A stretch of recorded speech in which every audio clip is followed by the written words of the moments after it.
we had to get you on to get Dan on. God bless football.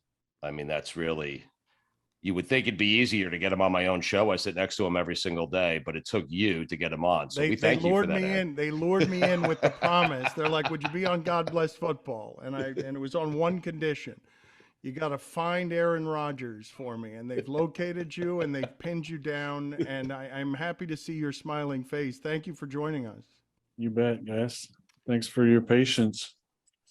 I want to ask you so many questions. The first being, what are some of the demons that came up for you during ayahuasca? I've always been afraid to do that because you get very sick and it's part of ego crushing. So what's some of the stuff that came up for you and what were you warned about?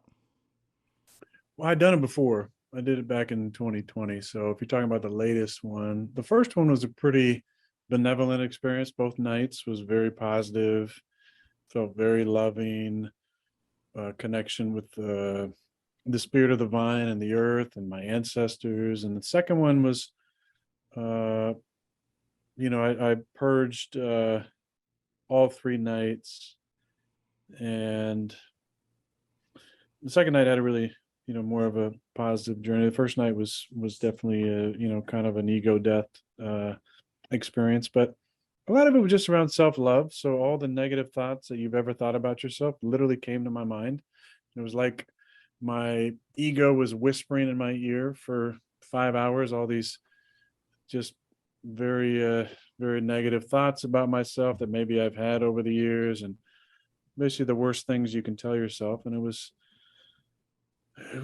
really tough and exactly what I needed to learn how to surrender to that moment and find self-love in the midst of some really difficult circumstances. So that came up. It was a great group to be in, to be kind of held in that container with those 22 individuals, really good facilitation, some legendary facilitators who are deep in the medicine space, who worked with not just Aya, but a number of other medicines, and really know how to kind of hold the energy of the room, but also attend to anybody who needs any special help. And great, the coolest thing I think about the whole experience is the in-between days when you're not sitting, you're integrating. So you're communicating your experiences with the other people in the group, and sharing those stories of hardship or bliss or whatever it might be, and then having fun side conversations with facilitators and getting to know other people in the group, and just a great experience. You've mentioned self-love a lot in the time that we've been talking to you, and it seems like on this journey you're looking for ways to correct some of your patterns, whatever, or family patterns or historical descendants patterns, whatever it is that you're searching for. Can you explain to us? You said the second day was a lot of purging. You're throwing up. I didn't think this was a 3-day experience. I thought this was like an 8-hour experience. So you're doing a super intense one. It's 3 nights. So it's sit off day for 3 nights. But yeah, I think we all, whether we're conscious of it or subconsciously, we have conditioning and patterns that we develop as children.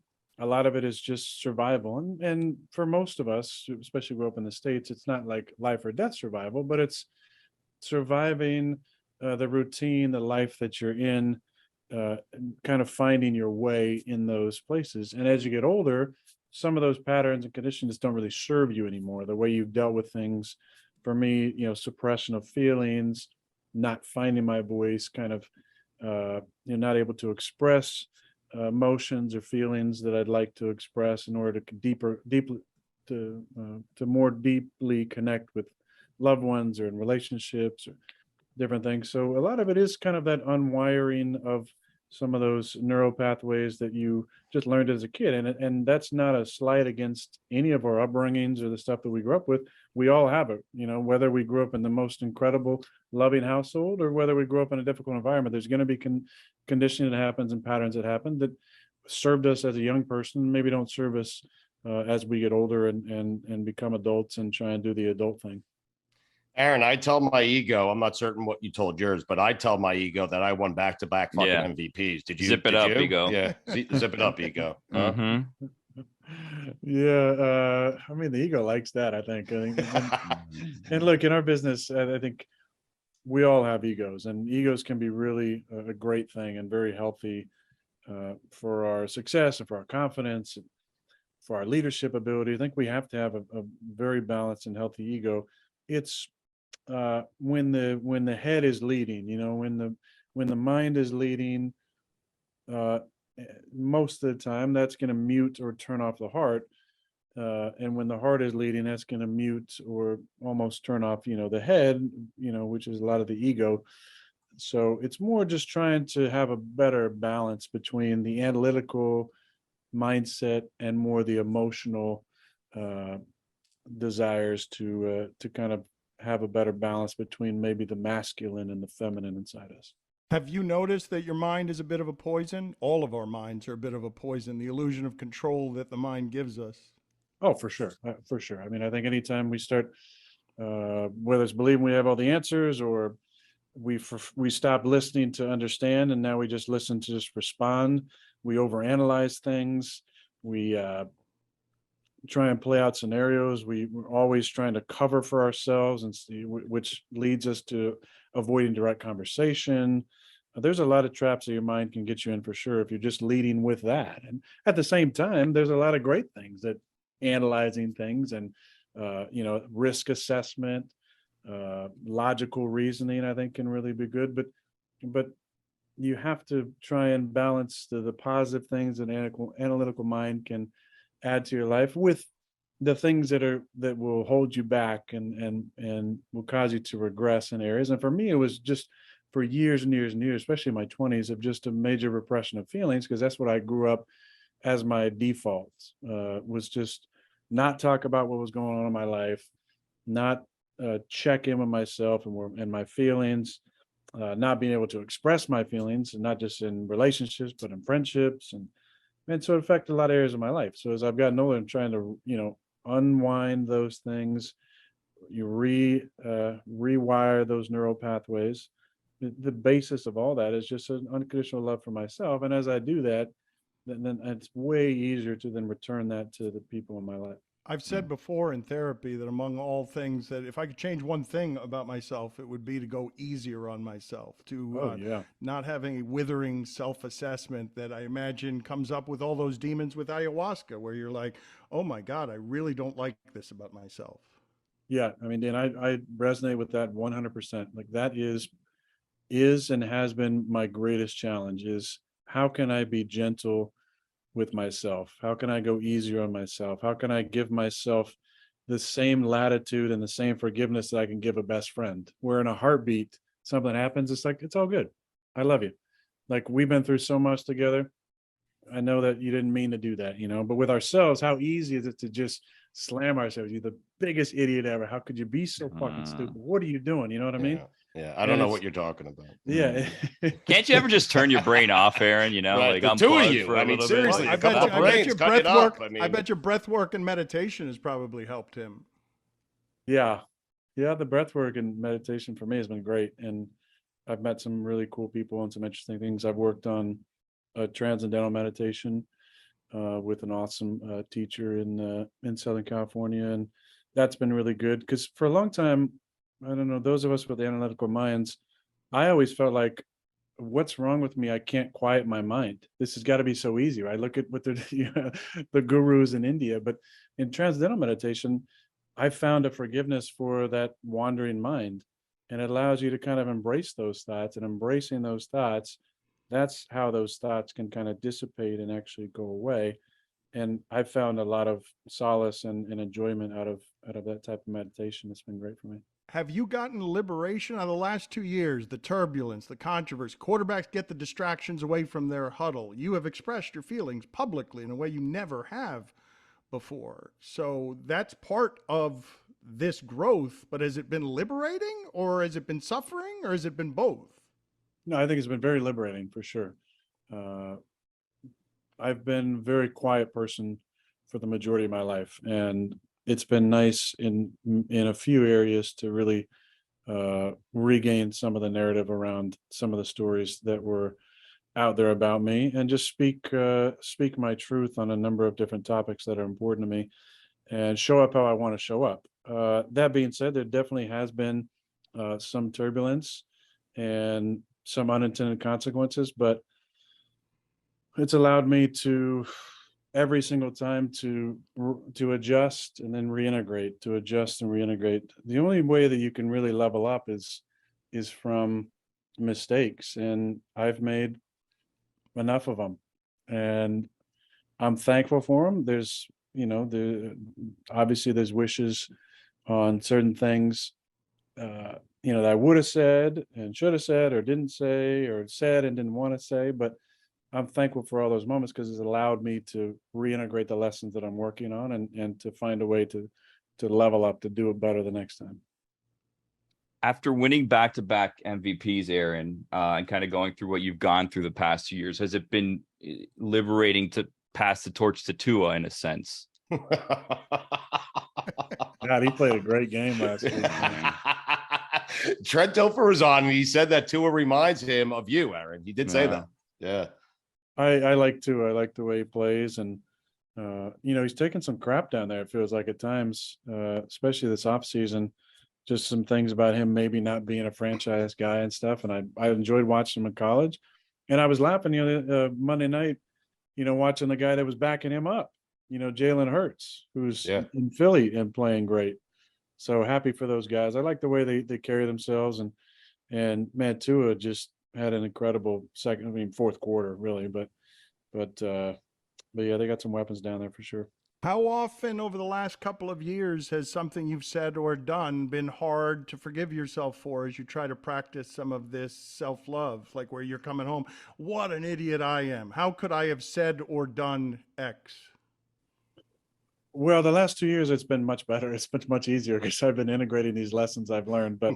But for the previous decade, really tough. I mean, I would stew on things I said or didn't say or should have said at nighttime and have a hard time falling asleep, and think about them during the day and have a hard time blocking those things out from time to time, just because I care. I really do care about how I show up in the world and how my teammates view me and about my relationships and my friendships. It means a lot to me.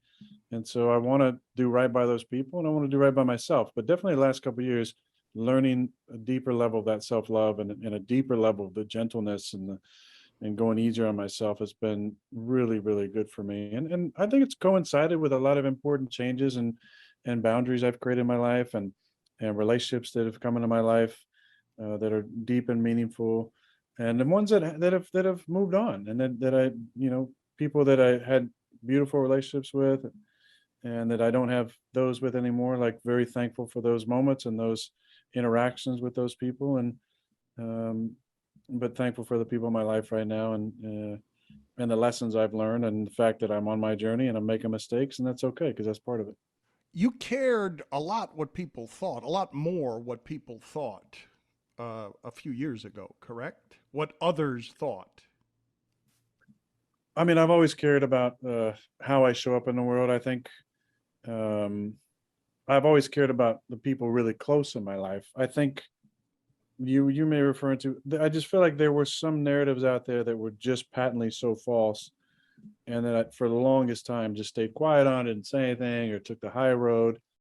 And it's been nice through the McAfee show and some of the other outlets to be able to kind of share a little bit more about myself. That's what I've always enjoyed about talking to you guys, is I feel like we've gone to some non-football places so many times that, it's been glimpses, and there's been glimpses over the years through maybe an interview with Aaron Andrews and Fox from time to time, or come on your show or come on some other shows. And then being able to do it with Pat on a weekly basis has been really nice. And just to, have that liberation to, to say what's on my heart and, make mistakes and forgive myself and move on and come back and do it better the next time. How does it feel to be on the other side of the scientific and medical community when you're doing that publicly? Yeah, I mean, that's definitely a polarizing issue, and was a lot of energy around that last year. I knew that there was probably going to be something that could come up at some point because I wasn't vaxxed, but maybe didn't know the extent of how that would play out, but yeah, I'm thankful for the lessons I learned in the process. I'm thankful for the folks that reached out. I'm thankful for the conversations with people that don't agree with me that could have civil conversations about it, because I think that's how you can grow and learn.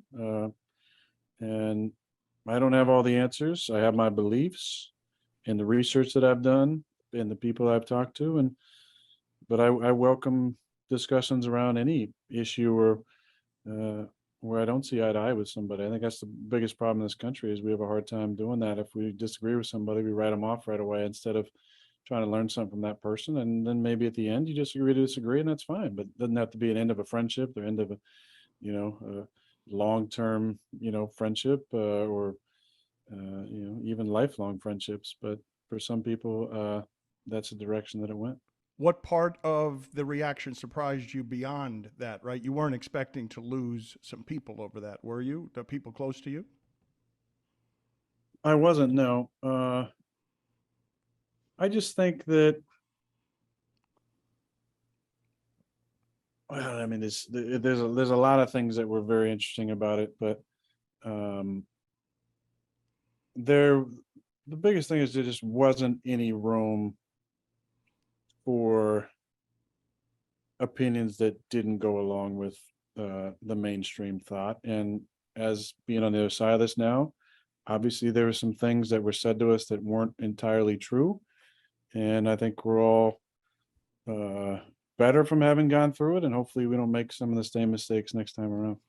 I feel like there was more you were going to say there, and you sort of edited yourself because you realized that anything you say ends up in the headlines. That you had more ideas of things that surprised you because you couldn't have expected that to be the reaction. You've been, if not universally popular, pretty close to beloved. Like anyone who didn't like you was not liking you for silly sports reasons, not because of your opinions on things. Yeah, I believe that's true. There's probably two people you could find who didn't really like me, and then the couple writers that would give those people forum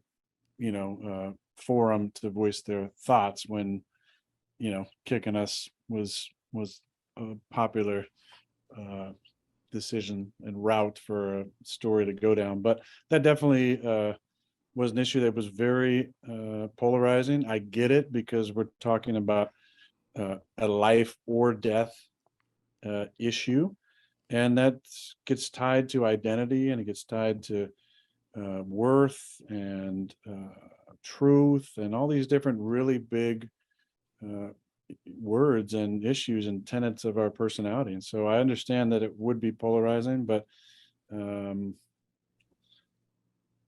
maybe didn't expect that type of the extent of the reaction.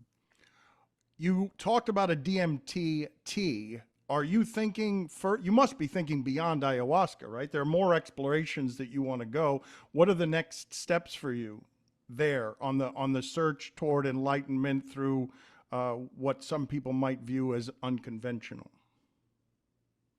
Well, I think that's the whole point, Dan, is we need to start looking at other things that may be unconventional and start incorporating some different forms of medicine.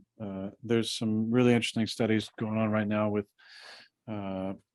psilocybin and MDMA therapy around PTSD for the troops, depression, anxiety, various things. I think those are hopefully going to get more and more mainstream as we look for kind of some non-opioid treatments for especially some of our veterans coming back from war who are so banged up and physically and mentally.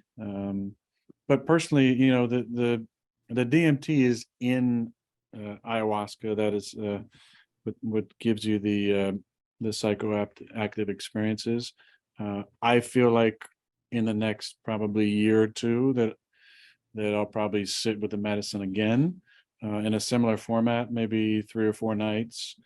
There's a lot of different people from lots of walks of life, but most encouraging from my NFL community, both current and former players who have reached out or interested in doing a journey if I decide to do it in the next couple of years. So I think that would be really fun and interesting to take some current possibly, but definitely former teammates retired guys from across the league and guys I played with. Would be interesting to expose them that world and see if there was some healing that could be done. Aaron, me and Billy want to explore two things not nearly as important as what you and Dan. Well, are I'm wondering if there's discussing. like a Groupon for that adventure, how it is that you sign up online. Like, how do we get part of that? The two things we want to explore real quick, Aaron. Okay. I've never been to Lambeau, and I want to explore Lambeau Field. So my Jets are playing the Green Bay Packers late October. What I'm thinking is me and Billy come up, a couple of front row seats, maybe some sideline passes, and a one-on-one sit down, me and you. Okay, right before the game, maybe Thursday before the game. What do you think? Maybe. Hey, Dan, we got him for you. I mean, come on. Yeah. Unbelievable. You guys are just help us out, Dano. What help you out? How? You're just how about look? Him for stuff. Aaron likes you. He respects you. No. Let's do a home and home. Okay, we can go up to Lambeau for the Jets game. You're going to be down here in Miami Christmas Day. We'll treat you to a big meal. Like, I don't know, do you eat pork at all? Do you have pork? Cahachina. Yeah, because we cook on Christmas Billy, Eve. are you inviting him over for Christmas? For your Christmas Eve? Yeah, on Christmas Eve, we do something that's called a cahachina, where we get like this pig and we put it in and we cook it over hours. The family comes over. Fun times are had by all. Now, I do understand you have a game the next day. So if you can't make that, maybe you could come the next day. We could have some leftovers together, exchange gifts, whatever. Either of these in play, Aaron? Just to repay you for the hosting us at Lambeau, I guess. Hey, Billy, let's be careful. You don't want to invite AJ Dillon over for Christmas. Could get awkward. Okay. Yeah. Why would it get awkward? Well, he's Jewish. I mean,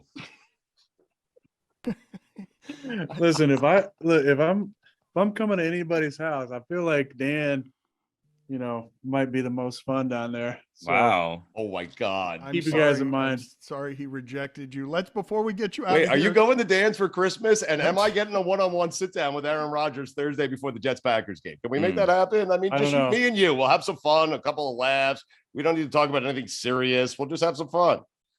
You bringing some DMT? Yeah, done. He will bring drugs. He'll bring drugs. I don't think those are the drugs he'll be bringing. Let's fill in some blanks for me here on some football questions here. Just what do you regard? Every week somebody's looking at a different throw you made, and they're like, how the hell was that throw made? You've told us about, the desperation Hail Mary throws, but give us one play in your lifetime, one, where you're like, holy shit, that was a hell of a throw. Like, that one was the throw that I regard as nobody else in my sport, in the history of my sport, but me could have made that one. I don't know, man. I feel like there's so many guys now who can really throw it. Maybe, before the Mahomes and Allen crew got in the league, I feel like there was, maybe a half dozen or a dozen throws that not many guys could make or have ever made. But, there's just a few that stick out. I threw a touchdown to Devontae in 2016 against the Eagles on the left sideline on Monday night that kind of snuck in there somehow. He made a great catch, but it was like one of those cool throws. I threw a touchdown to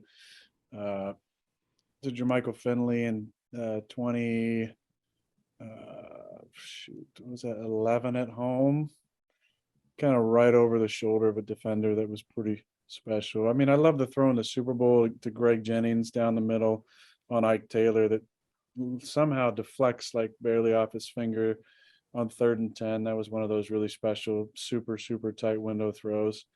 But I don't know. I mean, I had one in the game the other day that's super fun. I make this fake and I'm looking inside, like 10 yards inside the pylon, and throw this like no looker out in the flat to Tunyon. And it was a 9-yard gain. It's a throwaway play. It's a nothing play.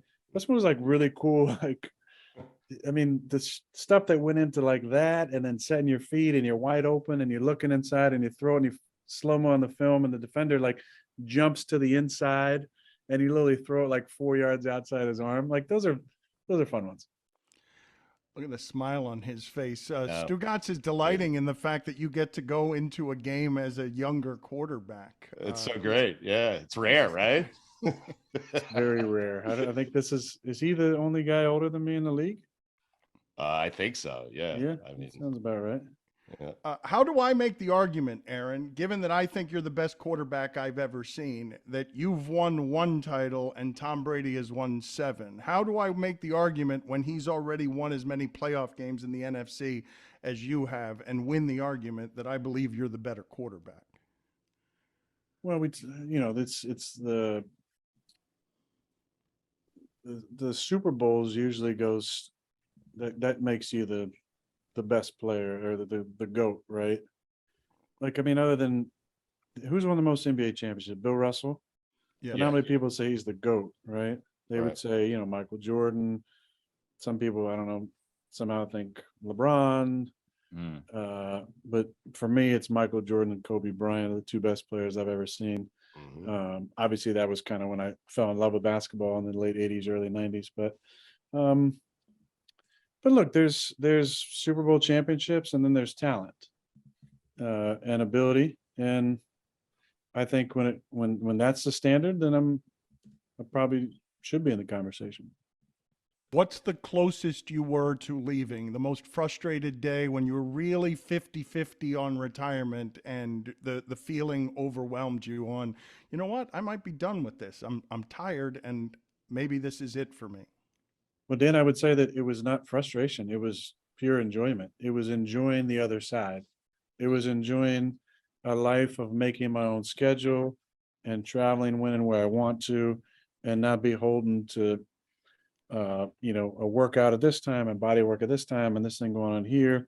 It was the ability to create a schedule for myself for an entire year, and like, man, this is pretty amazing. I do have, you know, interests outside of football and things that I'd love to do and places I'd love to travel, and you know, some of my you know, businesses and philanthropic things I'd like to get more involved in.